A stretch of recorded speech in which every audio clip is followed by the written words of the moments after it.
morning, dear respected Thai, dear noble community. This morning we have a session of questions and answers. On the panel today we have Sister Dao Ngim on my left, on your right. And then we have our two lay Dhamma teacher, Richard from America and Adriana from Italy. And myself, I am Brother Phaphu from Upper Hamlet. Question and answer is an opportunity for us to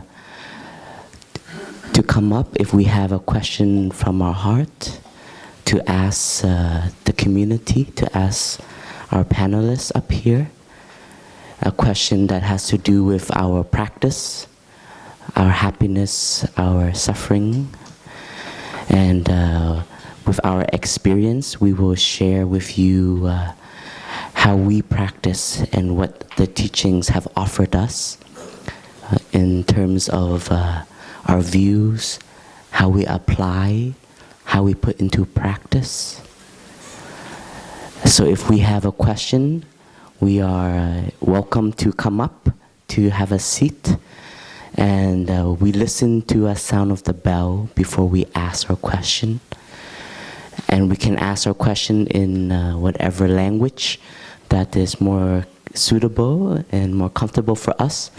And sound team have organized, there is Spanish, French, Italian, and Japanese translation ready for you.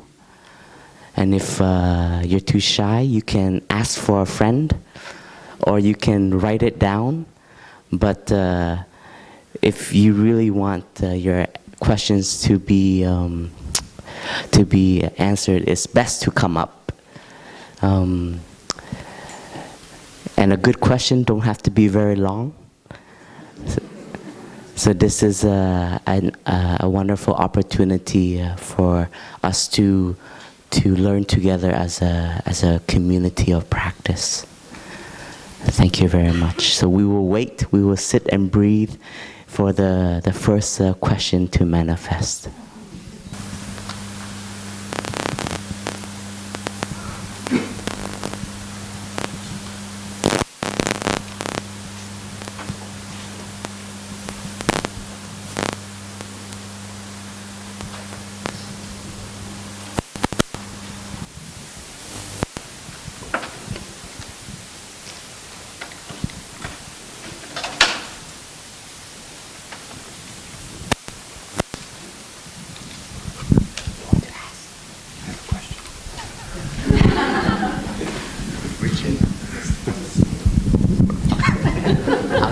That's okay.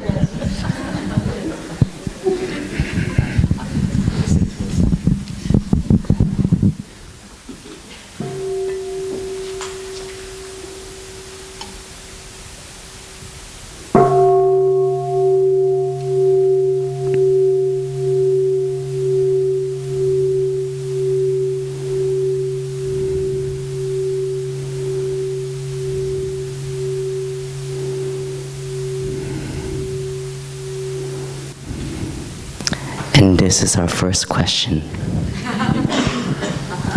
Dear Thai, dear beautiful community, my time here has been so rich, and my practice has benefited so much. How do I take this practice home with me?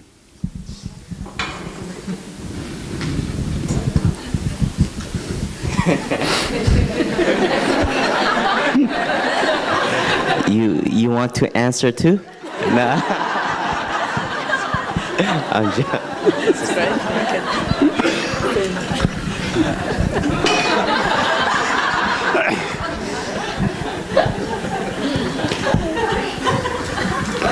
It's funny because I've had that question also.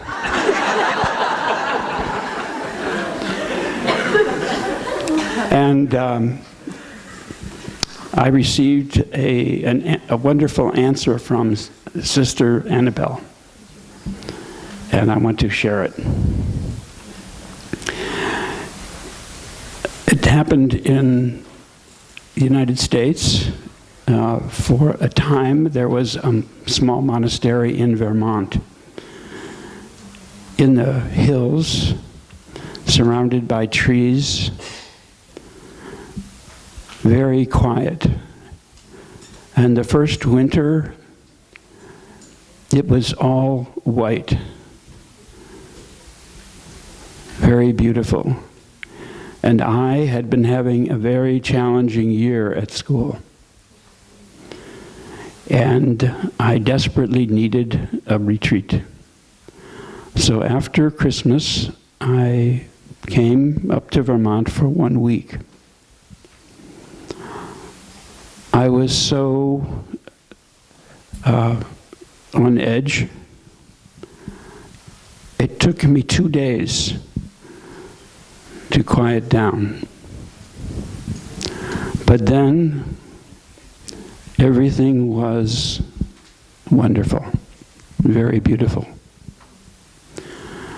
But in 3 more days, I realized that I would be going home and that school would be starting. And I began to get very worried about what would happen when I returned home. Sister Annabelle was at the monastery. She was the abbess, and it was not so busy like Plum Village. She had some time for a consultation. I was very grateful. And so I explained to Sister Annabelle what I just told you. And I said, I have been on a few retreats in the US and in Plum Village for as long as 6 weeks. And when I return home, I feel that I am floating a little bit above the ground for a while. But I am like a tire with a slow leak. And if one of my friends met me several weeks after I returned home, he would not know that I had been anywhere special. How can I take this practice home with me?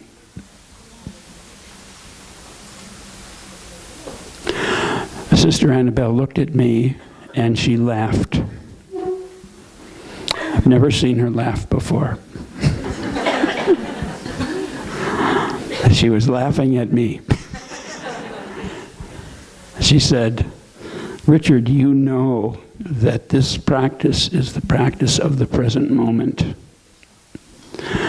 You are in Maryland when you go home, and you are here in Vermont now, but all the other causes and conditions in these two places are different. You cannot expect to do Vermont practice in Maryland. Oh, of course. I should have realized that. But then she said, here is the good news. Are you ready for the good news? The conditions at home are perfect for the practice to be done there. Okay? So all you have to do is find out what that practice is. Thank you, Sister Annabelle. Thank you, Richard. Thank you. This is great.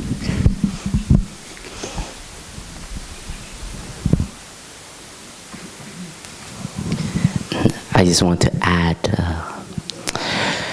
I think every one of us, what we have experienced here in Plum Village so far, we can easily say that to practice what we practice here, it doesn't necessarily mean we have to be in a monastery.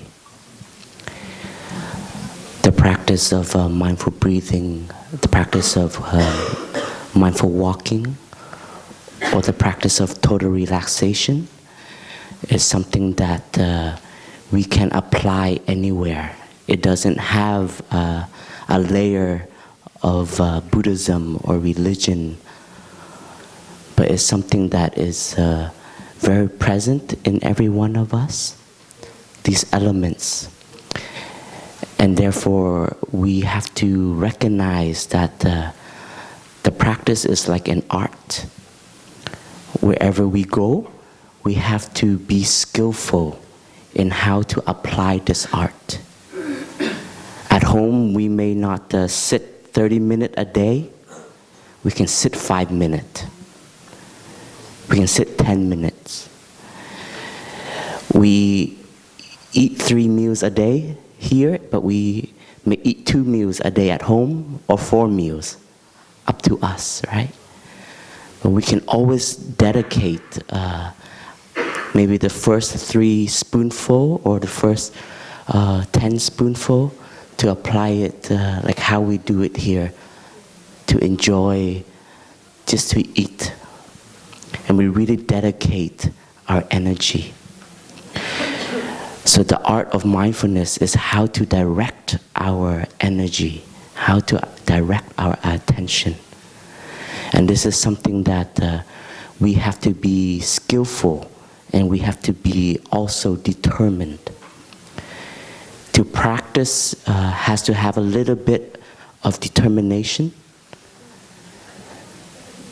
And when we apply the practice into our daily life, and then we start to have a different layer in our daily schedule, the layer of spirituality. And the practice is actually quite simple. You know, what we sang at the beginning, in, out, deep, slow, calm, ease, smile, release, present moment, wonderful moment. We call these gathas or mindfulness verses. It's very simple, but it's something that we can apply. I've been very fortunate in my monastic path. I've been Thai's attendant for 16 years. And you may ask, what does a Zen master after 80 years of practice, what does he do? That's exactly what Thai do. Every day in Plum village, when Thai was living with us, especially when he was staying in the upper hamlet, every morning he does a walk down to the Shengha temple. And he's walked for many years, and there's a path that he dedicates every day. He's determined just to walk that path. And that path has been called, he calls it the legendary path. And as an attendant, we have a chance to walk behind him. And one time I was walking with him, and he turned around and he told me, Prabhu, just practice with me. I have arrived, I am home. I have arrived, I am home. In the here, in the now, in the here, in the now. Just four verses. And he said, if you can maintain this mindfulness from here to down there, then you have already successful in enjoying steps of solidity. And I was very young and I was very naive, and I said, Thai, you're a Zen master, you still practice these gathas? Because as a novice, as a young novice, part of our training is to memorize all the gathas. So that when we wake up, we say, waking up this morning, breathing in, breathing out, 24 brand new hours are before us. I vow to look with the eyes of compassion to all living beings, and etc., etc. And Thai looked at me and he said, yes, even as a Buddha, he still has to breathe. So Thai, just as a practitioner, Thai still has to practice. And I was very young at that time, and I said, oh, cool. But as I grow and I become an elder brother in the community, and then I become a Dharma teacher, and I learn to teach, I learn to facilitate. And it is exactly those simple practices that keeps me very stable in my mind and my body, keeps me grounded. So if it's whatever we learn here is the foundation, is what I would emphasize on in making our bread and butter. The word practice, it means to do every day. And I can share with you in 16 years as a monk that my understanding of the breathing from the first year to the 16th year is very different. The maturity in the practice is very different. It's very organic. So how to bring it home is how to make it a part of our life. And it's very important that we find the ones who inspire us and the ones who support us in our community, our society, our city, our school. Our teacher always shared that his biggest dream for any friends who leave Plum Village is to have the aspiration to create community, a sangha, a practice sangha. And a sangha doesn't have to be big like Plum Village. A sangha can be just 4 people. A sangha can be 5 people. But those 4 or 5 friends are the ones who come together once a week or twice a week to enjoy, to sit together, to breathe together, to share, just like how we share in our Dharma sharing, to listen to a talk, either from our teacher or from a Dharma teacher. So we have to find something that is nourishing for our Dharma body or our spiritual practice. And from time to time, when our, like what Richard shared, when the air in our tire is flat, you come to a retreat and repump it. That's it. And that's why the community is there and the Sangha is there. But to bring it into our daily life is what is important, and it is what our teacher has tried to transmit throughout his whole life. And that is why we call our practice engaged Buddhism or applied Buddhism, applied practice. How do we bring it into our daily life? So in the question, we have to have a little bit of reflection to find the answer. Yeah, thank you very much.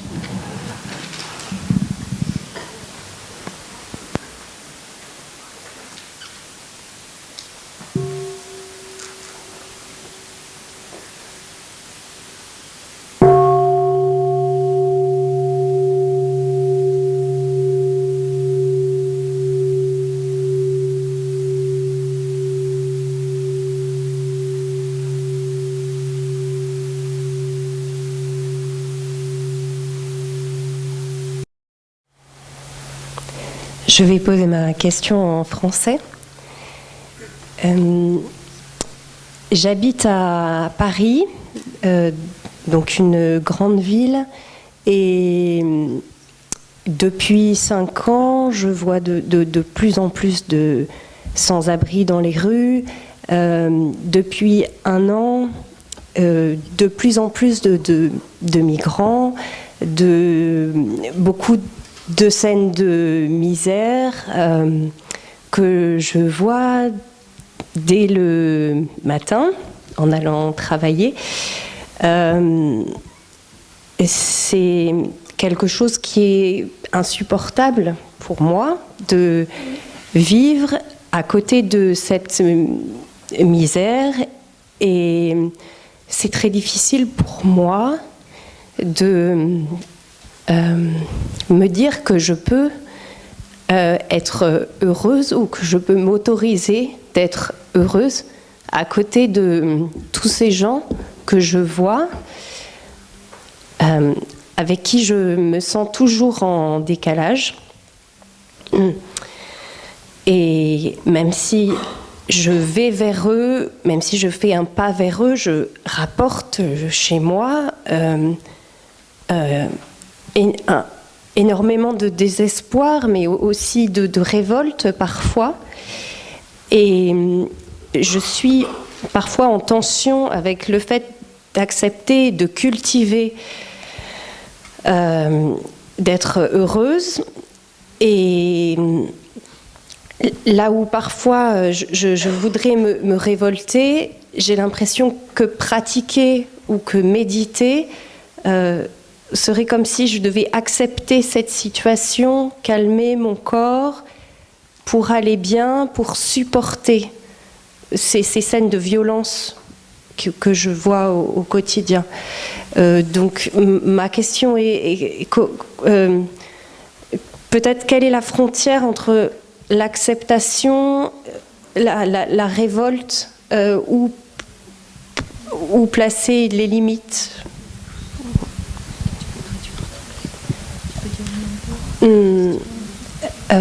Oui, si ça n'a pas été traduit. So my question in English is to sum up, where can I find the limit, the border between acceptation, violence, acceptation, revolt, staying stop. Yeah, it's not good English, but thank you. Okay, because I live in Paris, and every day in my life I see a lot of homeless people, more and more increased, and a lot of migrants too, and it's really I can't bear live in Paris every day near all these scenes of poor people in sadness.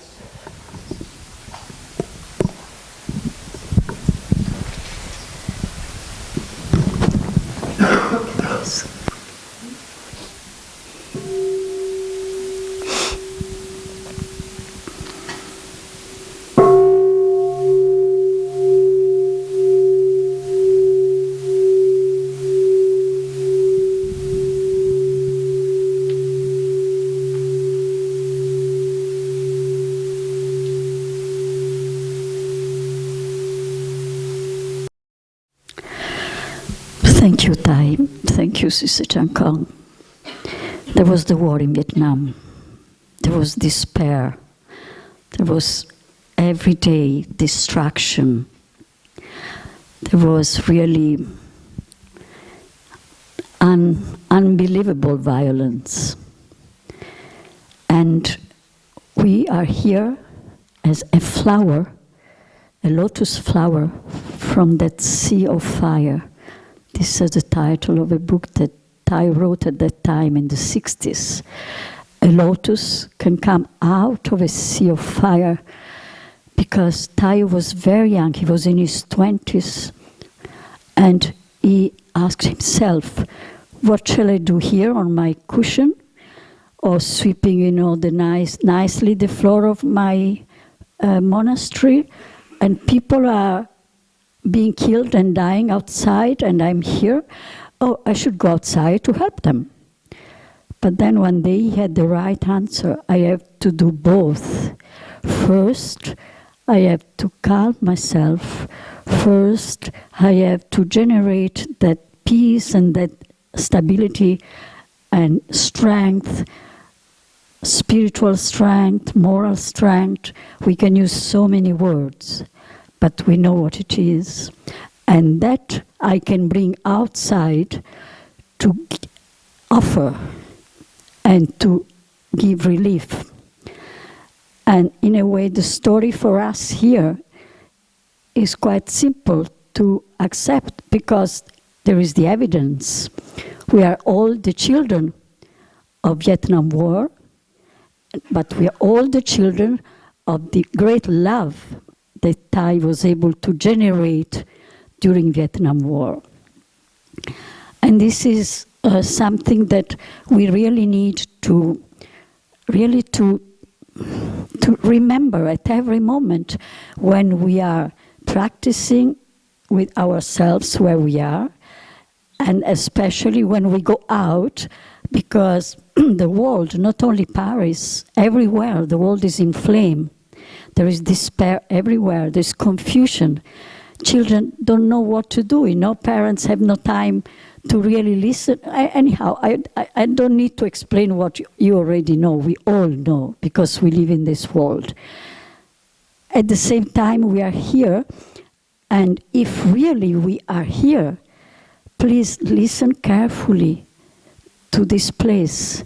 There is a wall in Upper Hamlet where dozens French people were just, shot during resistance time. And Thai asked that wall, it is close to the dining hall, never be demolished, as a remembering jewel for all of us. And he was bringing his peaceful steps in Upper Hamlet to really transform that energy, because Thai is son of the war, is son of violence. Not only Vietnam War, we had 2 world wars. I was born during Second World War. But then very peaceful feelings were injected in my soul, fortunately from my parents, from where I was living. And so what is the answer? The Dalai Lama wrote a book in French. You are lucky, it is in French. Just recently come out. Faites la révolution. C'est le titre. Please find out this book in Italian. It's already there. Ribellatevi. Faites la révolution. Who has to make the revolution? Young people. He's speaking to the children. And what revolution? The revolution of compassion, the revolution of benevolence, the revolution of understanding. This is the greatest challenge we all are sharing in this moment. It is quite a big responsibility, and I want to explain. Responsibility means ability to respond. It's not something heavy. It's a wonderful potential we have, because before responding, we have to listen to. And listening to, we can respond. And today, we are so lucky that we are all together gathering the very healthy tools to respond. And the good news is also that part of what we are receiving is an invitation to join hands, to be together. Nobody can feel alone if really we are listening to and joining hands. Thank you so much. Add a little. Yeah. Dear Thai, dear community, dear friend, I just want to add, because you say in French and you said it in English too, it's difficult for me, I suffer, to be near to, near suffering, but in fact is to recognize that it's not near, it's with. That means the suffering that you're seeing, it's a suffering inside, so I'm living with the suffering. And the practice is to help us not to be indifferent. It's not indifference. It's more to have equanimity. It's more seeing. I see the suffering, that seeing suffering near, just in front of me, I touch my suffering within me. So when I practice to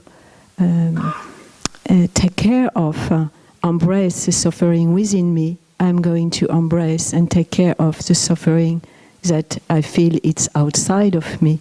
And so it's like this explain, that's why it's so important to take care of our own suffering. And like that, automatically, when we truly take care of our own suffering, we will know what to do, and we will not fall into despair, because we know that we have the solidity, the freedom, the strength to take care of the suffering that we see. So it's a, it's a discovery, the practice, and it has to do too with what do I nourish myself with. So is for sure it's very difficult and very painful to see this, all the suffering, the people outside, no house, cold, no food. But it's what do I need to balance myself. So if I have enough joy and peace and happiness, then I will be able and know how to share it with others. And so it's important to connect with the Sangha, and you will discover, you will build your strengths and be able to help, like our teacher did.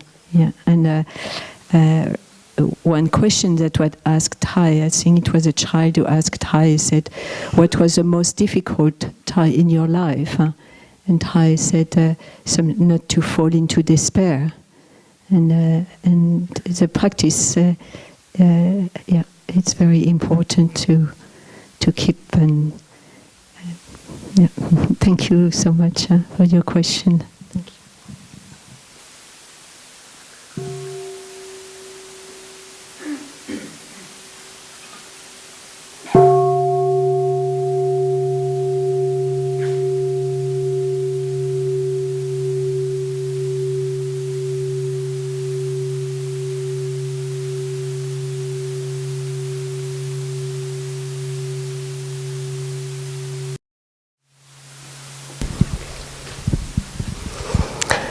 Dear Thai, dear community, dear brothers and sisters, I'm an English teacher, and if one day I get the courage to propose a workshop to my students, I've got the feeling that I'm caught in words and I don't know how to do, because I feel that I cannot ask my head teacher to bring the word meditation or mindfulness. And if I'm thinking of other words like taking a break or using breathing activities, I'm not at ease. I feel discomfort. If a colleague asks me, or Kaid, are we not doing meditation? Of course we are doing meditation, so I don't know how to deal with it. Shall I say it in French? Can I ask you, how old is your student? What grade? Yeah, they are from 15 to 18. How old? 15 to 18. 18? 15 to 18. High school. High school.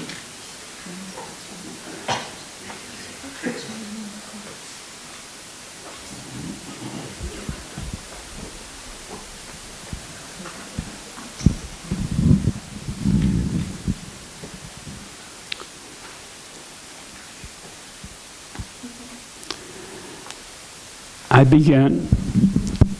began to practice in 1989, and I began to bring in mindfulness into my school in 2001. All those years in between, I was practicing in the Sangha, coming to Plum Village, and I was not ready to bring this practice into my work as a teacher. But the time came when I had no choice. I had to do it. Because that I understood that that was the deepest thing in me that I had to offer young people, not mathematics.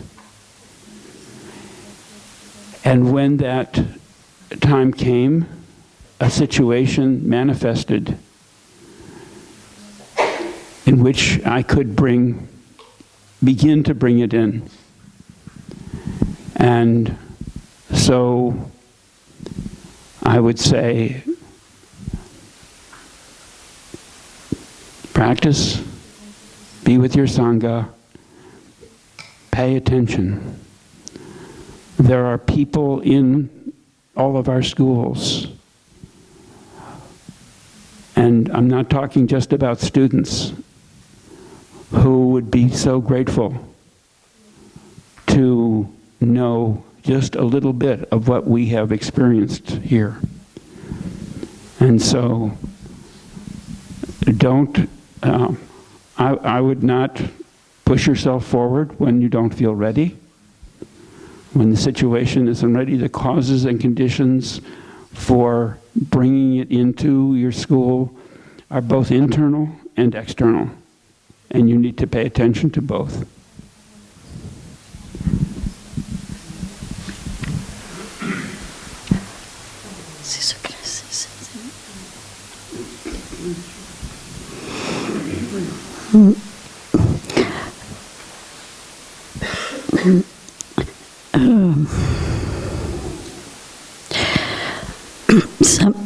Some 2 years ago, I was invited to a high school to replace the hour of religion with something else. They did not want to have an hour of religion, so they asked me, the teachers, to propose something. So I said, okay, maybe we can do something like, being more present in daily life, or cultivating something like presence in daily life, something very... So it was approved, because also parents had to approve, instead of religion. And so I went there for 1 year, and young people, they were all 15 and 14, 15, 16. And we spent 2 hours together every time I went. I went twice a month for 2 hours. And I must say that something very miraculous happened in time. I never used the word, the word meditation was never there. Because, words are very, very sick, We have to be very careful about words. Because just one word can bring you very far from something you refuse. Why? Because you associate, that word with some ideas or some television program, I don't know, something, which is not the reality.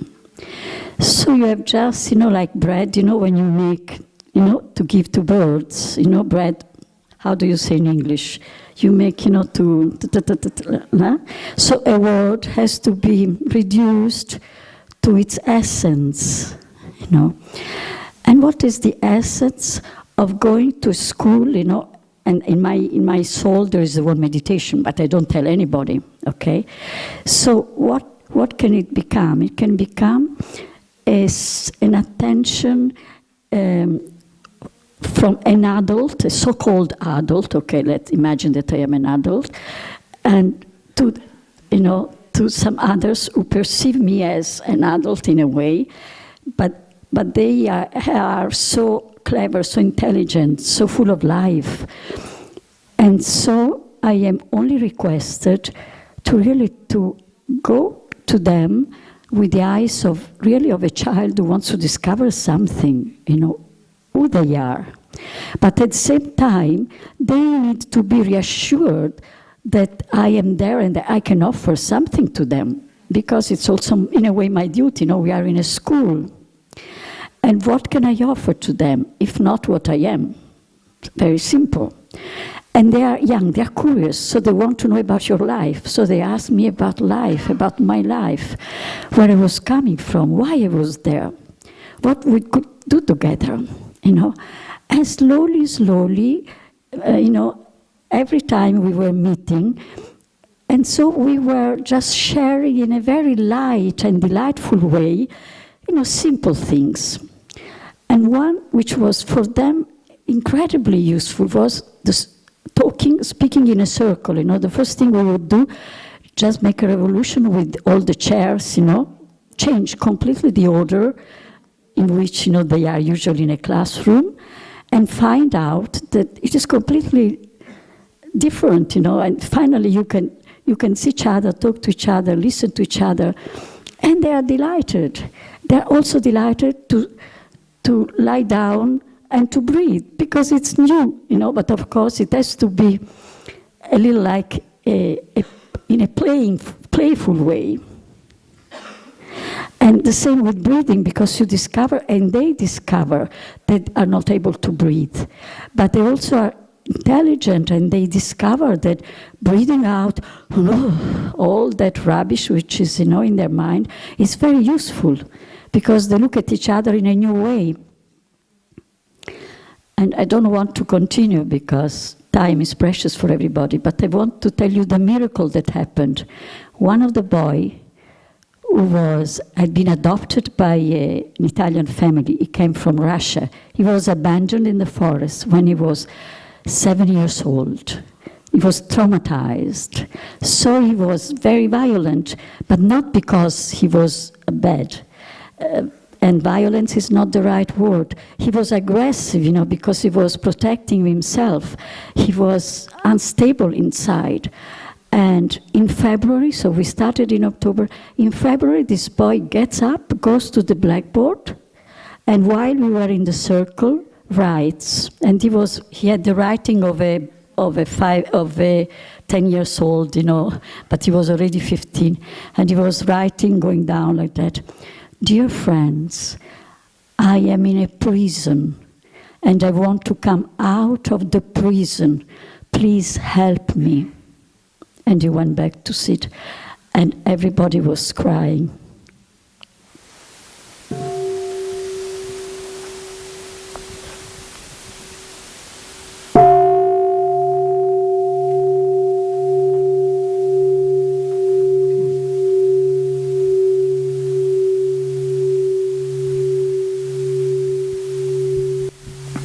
Dear Thai, dear community, I had that very question. And my question had a second part. Can you speak well? Because yeah. Shall I repeat? I had that very question, the last question that was asked. And my question has a second part, which I want to ask now. And that part is the following. If I introduce any practice, any activity into my lessons, my courses, what is the boundary between what I can offer and missionizing, proselytizing? So let me explain a little bit. So I don't want to force anything on anyone, and I teach at the university, I teach philosophy, and there is this unspoken mantra that we are neutral. That we, as university teachers, don't force any views on anyone, and that we're a space where anything can be discussed. And that's very easy when you teach logic. It's not true there either, right? We teach a certain logic. But, you know, people's experiences aren't revolting. It's very different when I teach a course on feminism. And I've been very uncomfortable because I have very clear, strong views on social justice. And I don't want to offer a space where someone can go up and say there is no racism, or you know, men and women are treated equal. They can give an argument, that's fine. And I don't want to be neutral. So I try to resolve this conflict by stating where I am, what my position is, and then trying to be as accepting in my demeanor to any position that is out there. So with respect to mindfulness in class, it's one thing that I have my personal spirituality, what I practice, and if I bring it to the class without forcing it on anyone, that's the best thing I feel that I can offer. But when I include a practice, even just 2 minutes of silent sitting, no matter what I call it, in a way I'm forcing people, because they can always take another class, sure, but there is social pressure and I'm forcing them to do the practice with me. I still think it's a good thing, but there is this at least abstract question for me, where is the line? If I said to people, oh, put away your books, today we're meditating for 45 minutes, and I'm going to read a sutra to you, right?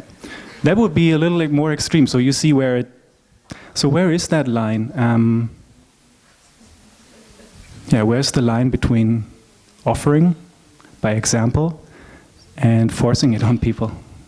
Thank you. Good question.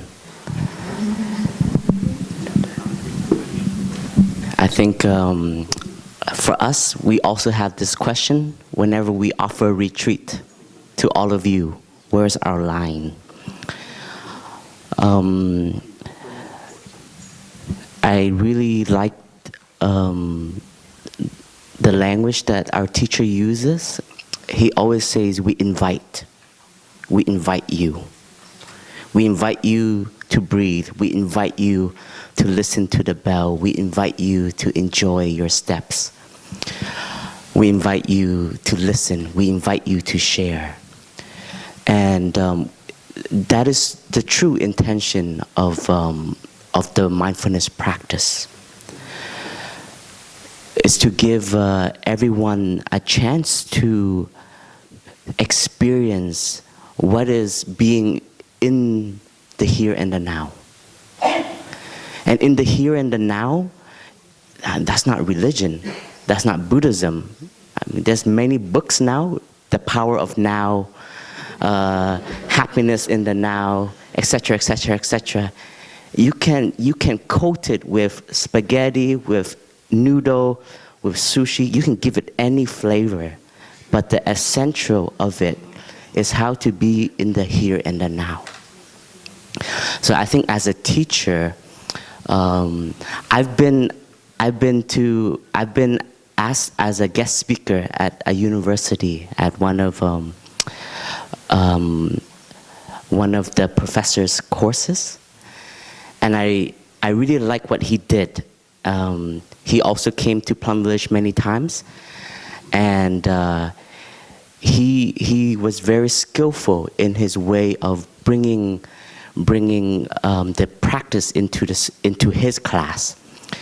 I think number one is he was very sure, he was very confident in one of the practice is breathing, and he knows it is good for everyone. And when he shared it, he had the confidence. I think that's quite important in what our friend Richard shared, that we have to be ready when we present something. It is the same for us monastics. We don't give our first Dhamma talk until at least 10 years. We have to be able to be very confident, and we have to know what it tastes like in order to offer. And it was very simple. And at the beginning, because I was this monk that was in class, and I learned to blend. And the professor was very skillful in how to bring me in. And it was very simple. He asked all of them to stand up, and he shared with me at the beginning, it was a little bit awkward for them. They're like, what is this? But he made it like a criteria in his class to begin, in the middle, and at the end. We do all three in-breath together. And he didn't even say this is mindfulness. He said this is the way to connect. So be skillful in your language. Language has a lot of power, right? And has a lot of influence. And that quality of the whole class of 20 students standing up and just enjoying 3 breaths, it seems so simple because we do it on a daily basis here. But in a classroom like that, there's a moment of peace and of stillness. And it's so rich for the whole class. And then you share whatever your lecture is or what you need to offer. And then halfway he goes, all right, everybody, up, up, up, up, up. Get out of the mind, get out, let's connect to the body. And we did it again. And they all did it until I was at close to the the end of the semester. So they had presentations. And one of the students, before his presentation, he's like, teacher, is it okay if the whole class can stand up and breathe with me before I start my presentation? Yeah. You see, the transition of it became very organic. And the student realized how powerful to breathe as one body was. And there was not one word of meditation or one word of mindfulness. He skillfully just said to connect. And then at the end he's like, well, what you have all been experiencing, this monk has been doing it for 15 years. And he will share with you a little bit more. So you, as a teacher, as someone who offers the Dhamma or offers the practice, the line would be, if you are sharing the practice and they are suffering, stop. If you are sharing the practice, but it is bringing joy and is bringing a quality, a new element into their life, then that's a good start. We, as a community, we are invited to go to organizations to offer the practice. We go to businesses, we go to school, we go to prisons, we go to hospitals. Besides our form as a bald head and the brown robe, but what we share in those environment, we are very selective. And we have to be very skillful in how we approach and how we address. But like I said, wherever environment and whatever we share, but the foundation is still recognizing suffering, recognizing happiness, nourishing understanding and love. So once we know what that dish is, then we can season, we can cut, we can choose what vegetable to offer the course. I think that is where we are very rich in, especially in today's day. Information, techniques, practices are very alive, very rich, and very displayed in many forms.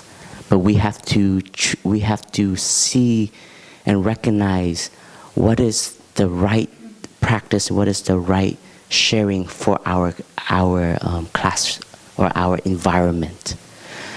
And there was another element that if you have an opportunity, and I think Adriana touched base on it, was try, if you're in a classroom, and if the class doesn't have to look at a whiteboard or a blackboard, make a circle. It's very different. It changes everything. It brings the teacher into the embrace of the whole class. I also experienced that in that setting, in that university, in that course.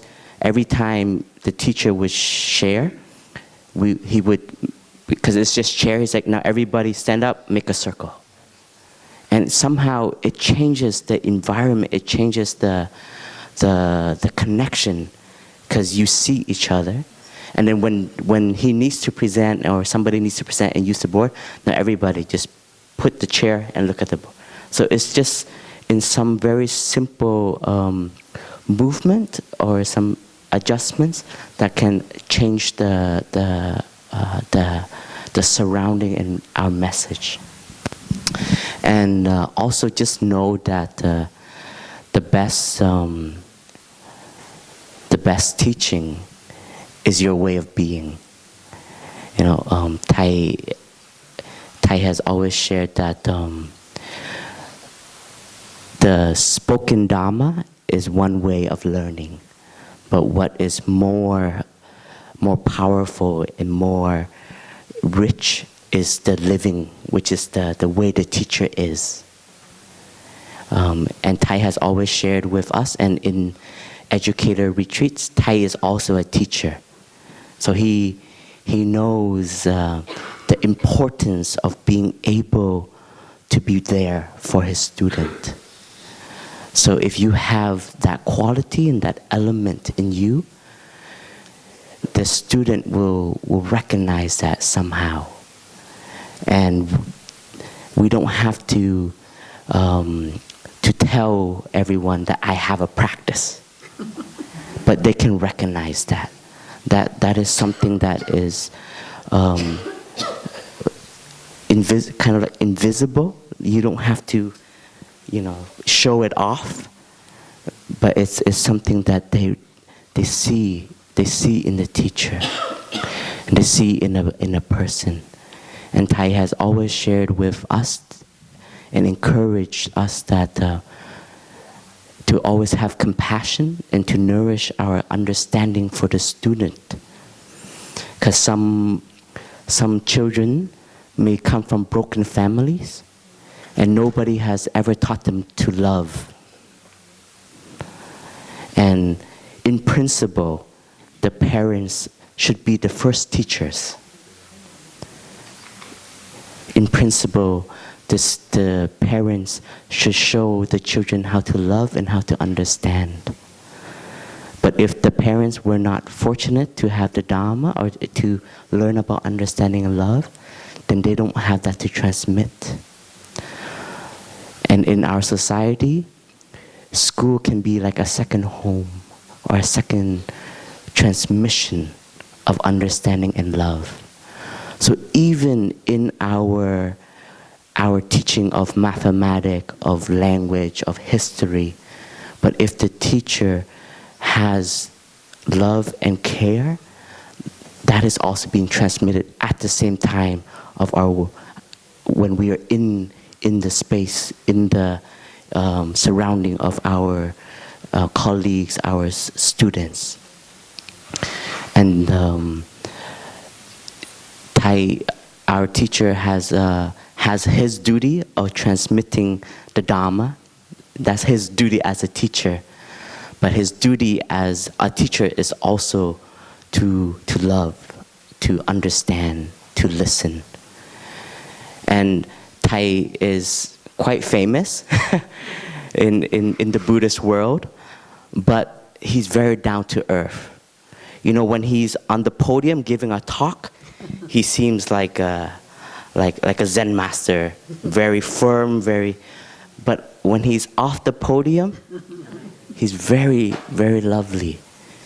And that is something that you have to nourish. You have to be able to connect.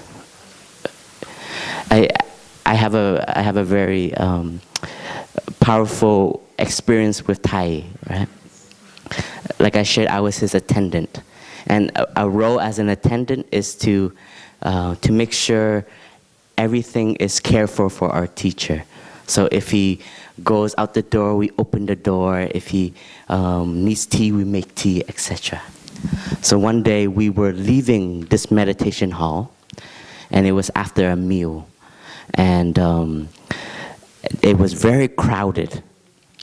And I was like, I'm Thai's attendant. I'm going to move the way for him to walk. So as I was going, and Thai knew exactly what I was doing, suddenly I felt a yank. And Thai just said, he didn't even say, he just went. And I said, oh, okay. And the miracle was, of course, when Thai just manifested, the way just appeared. But after we got to the hut, to Thai's hut down there, Thai said, for who? Sometimes Thai is a teacher, and Thai will need you to do things for Thai. But sometimes Thai don't need the attention, Thai don't need the kind of, how do you say, the kind of formal care. And I said, oh, so when should I? Thai said, no, slowly you will learn. And slowly I start to understand what it means. It means that as a teacher, he knows when he has to be very firm in teaching, in offering, in saying yes and no. But there are times as a teacher, he has to remind himself that I'm just also a human being. I don't need the spotlight always on me. I can just be and walk and eat and speak just like everyone else. And that is his way of remaining humble. And that humility that Thai had was what brought myself, and I think a lot of his students, very close to him. And he doesn't tell us, Thai is very humble, come to Thai. You know, that fully defeats being humble. But it's something that is very present and that is very alive. And I think as a teacher and as someone who guides a class, who guides a session, that quality is very needed in today, where we speak a lot about individualism, success, and there's a lot of elements being touched on our ego in a way, but to also understand that to be humble is also very powerful and very insightful, and a lot of wisdom in being humble. Because in humility, we continue to be open. So as long as your sharing and your offering is in the light of bringing understanding and bringing love and bringing happiness and recognizing suffering, then you cannot go wrong from that. Yeah. So good luck. And I'm sorry I took so long. Can I add to that long answer? Yeah.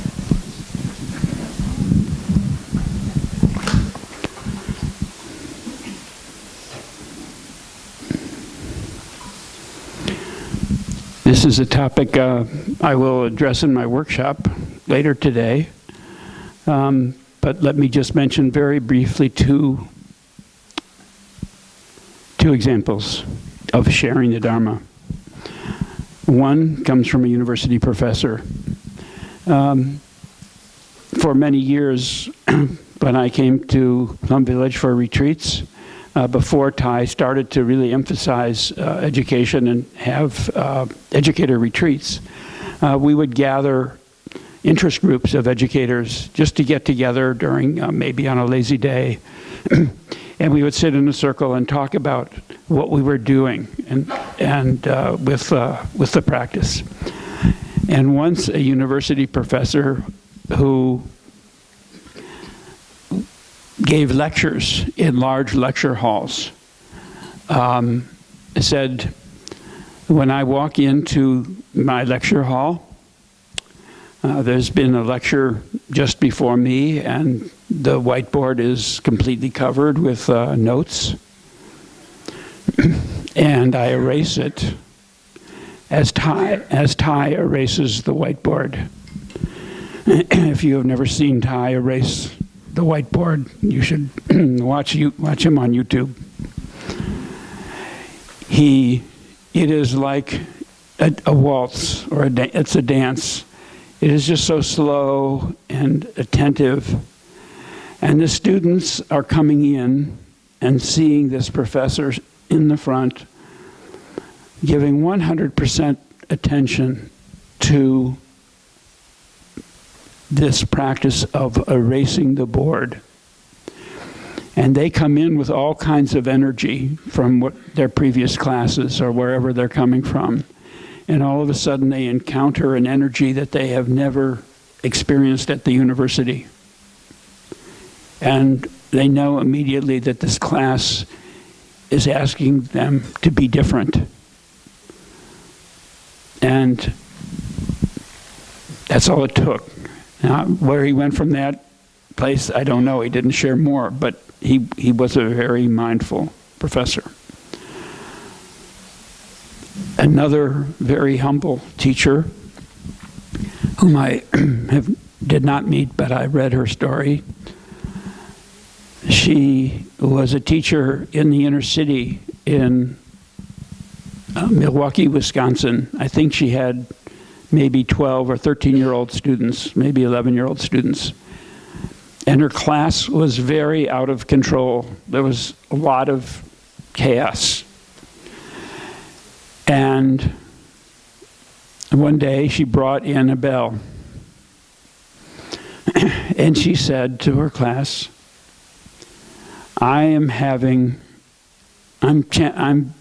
very challenged to bring my best self to you. And that is what my aspiration is, to be my best when I'm with you.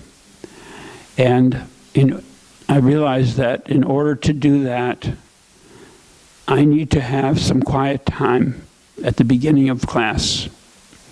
And I have brought this bell, and I will begin class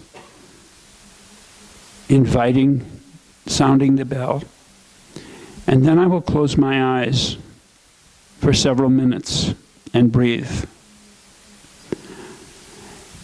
And when I finish breathing, I will open my eyes and greet you. And I'm not asking you to join me. This is for me.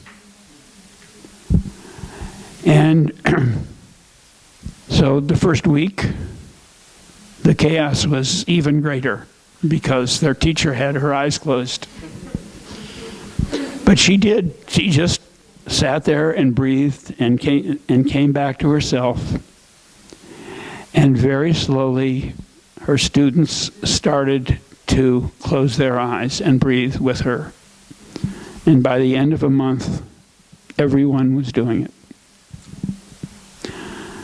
And what I would like to share before we part, I think Wake Up Schools, I think, will send you a follow-up sheet with information to be shared.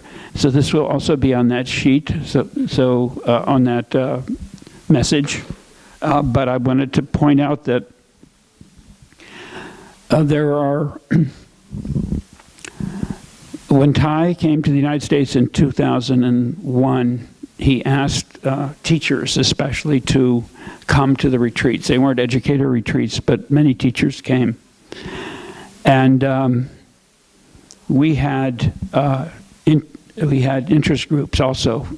And the teacher said, we want to stay in contact with each other. Because in 2001, if you were a teacher who practiced mindfulness, you probably didn't know any other teacher, certainly not in your school, and maybe not anywhere, who practiced mindfulness. So here was a group, we had found each other, we wanted to stay in contact. So we created a electronic listserv. And in 2001, there were 84 people who were on that listserv to begin with. Now there are over 1,700 people all around the world at every level of education, students of Thai, MBSR practitioners, yoga teachers, therapists, all kinds of people. And so stories like this, like the ones I've just shared with you, are wonderful things when they're posted on a listserv, because they inspire everyone who reads that listserv and gives them new, deeper understanding of how they might bring the mindfulness into the classroom. So I have on the whiteboard the name and the URL for the Mindfulness in Education Network. It's mindfuled.org. And I've also added one other URL, which is the URL for Minding Your Life, which is my personal website, mindingyourlife.net. And I'll just tell you that there are 4 papers that I've written on mindfulness and education, which you can find there. And there's a newsletter which I put out from time to time. But I think if you want to start getting newsletters, you're going to have to send me an email, because the website's not quite working right. So you'll have to send me a personal email. But all the old newsletters are listed as resources, and there are also other organizations that you can link to, including one specifically for higher education, for those of you who are working in higher education.